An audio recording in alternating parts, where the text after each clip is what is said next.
बच्चों ध्यान देंगे इस लेक्चर में। वही अभ्यास माला ये है आपके 1.1 क्वेश्चन नंबर 12 बता रहा हूं। इसमें क्या क्या रहा है कि वह बड़ी से बड़ी संख्या बताइए जिससे कि 245 और 1029 को विभाजित किया जाए तो प्रत्येक दशा में शेषफल 5 हो। इसके लिए क्या करेंगे ध्यान दें।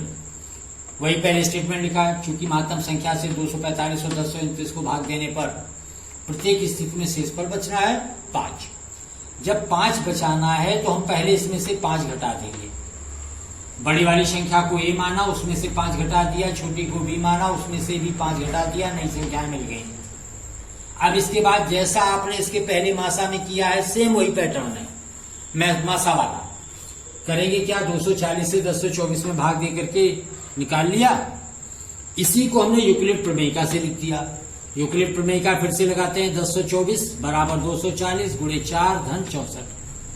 नेक्स्ट पर आइए 240 बराबर 64 गुणे 3 धन 48। फिर नेक्स्ट पर आइए 64 बराबर 48 गुणे 1 धन 16। फिर नेक्स्ट पर आइए 16 गुणे 3 48 बराबर 16 गुणे 3 धन 0। चारों स्टेप आ गए।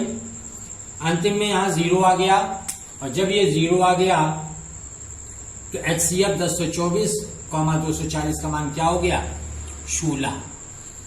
दूसरा तरीका हमने यहां भी एक लगाया है इसी सवाल के लिए, 12 का ही हिस्सा है ये।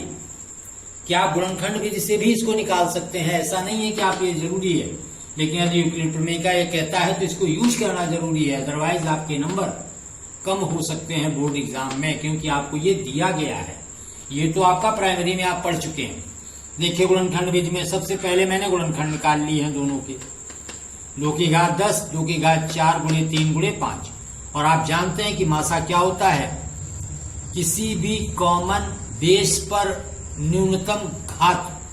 तो यहां दोनों में कॉमन है 2 और पावर कम से कम है 4, अतः 2 की घात 4 बराबर 16। सेम वही चीज, लेकिन इस विधि पर नंबर मिलेगा इसकी गारंटी नहीं है, इस पर मिलेगा सिर्फ।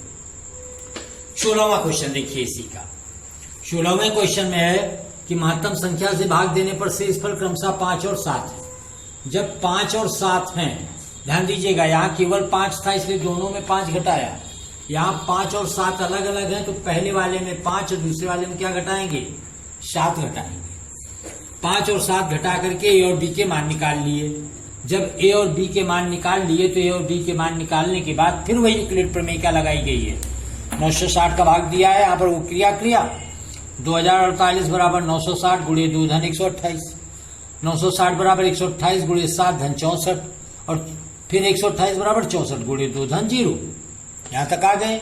HCF क्या आ गया 64 आ गया, अतः सीधी सी बात है वह संख्या क्या बन गई 64 बन गई। ये उत्तर है आपका। Thank you.